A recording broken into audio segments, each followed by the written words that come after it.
أعوذ بالله من الشيطان الرجيم. بسم الله الرحمن الرحيم.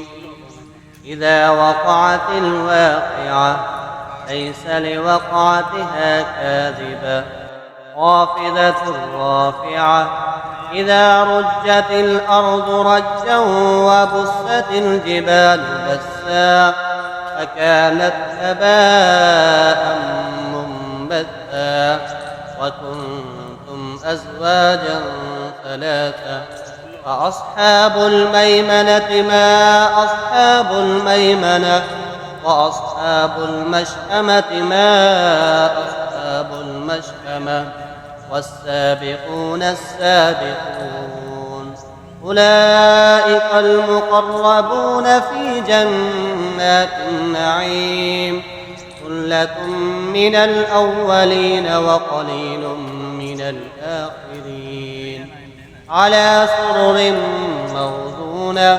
متكئين عليها متقابلين يطوف عليهم ولدان مخلدون بأكواب وأباريق وكأس من معين لا يصدعون عنها ولا ينزفون وفاكهة مما يتخيرون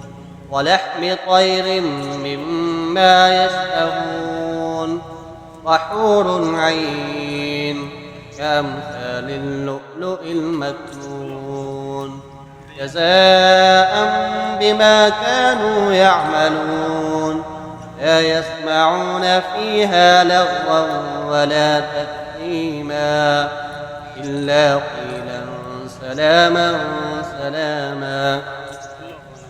وأصحاب اليمين ما أصحاب اليمين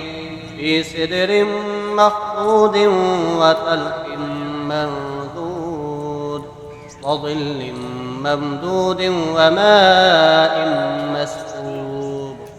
وفاكهة كثيرة لا مقطوعة ولا ممنوعة وفرش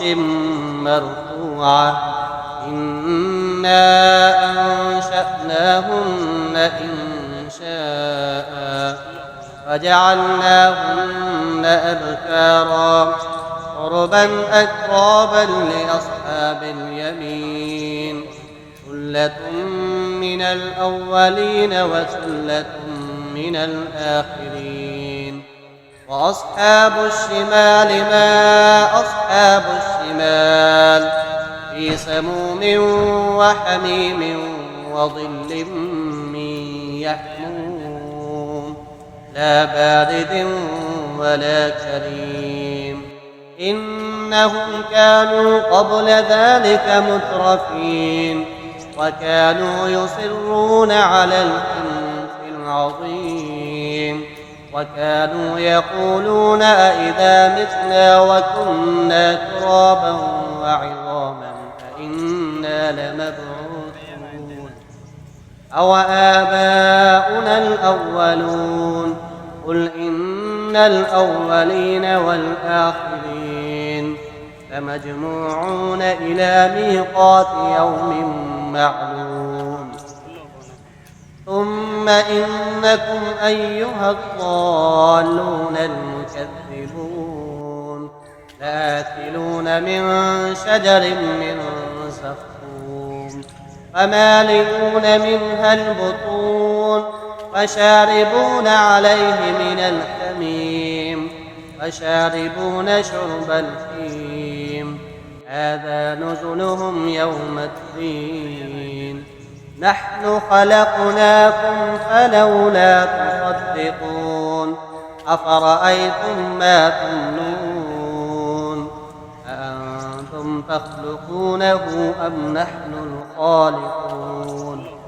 نحن قدرنا بينكم الموت وما نحن بمسبوقين على أن نبدل أمثالكم وننشئكم فيما لا تعلمون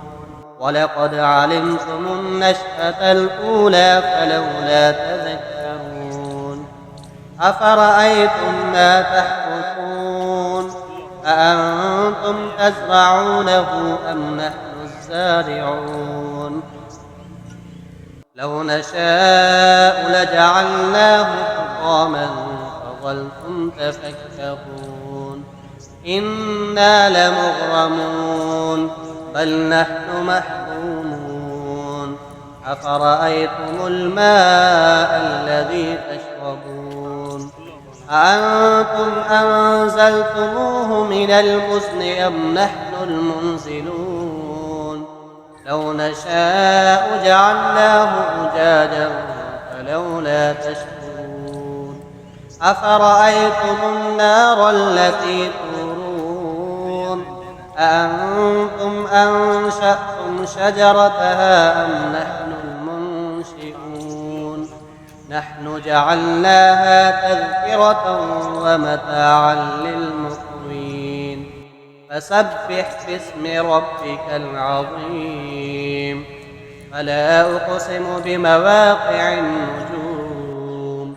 وإنه لقسم لو تعلمون عظيم إنه لقرآن كريم في كتاب مكنون لا يمسه إلا المطهرون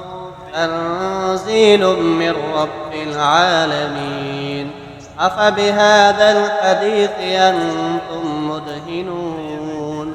وتجعلون رزقكم أنكم تكذبون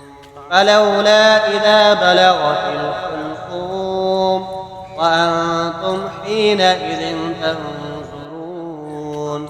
ونحن أقرب إليه منكم ولكن لا تبصرون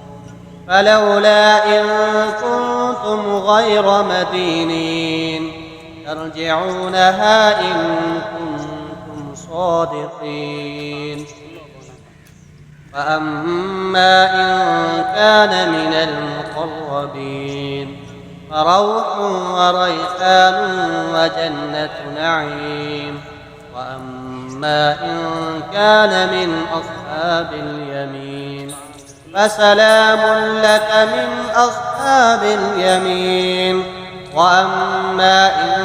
كان من المكذبين الضالين فنزل من حميم وتصلية جحيم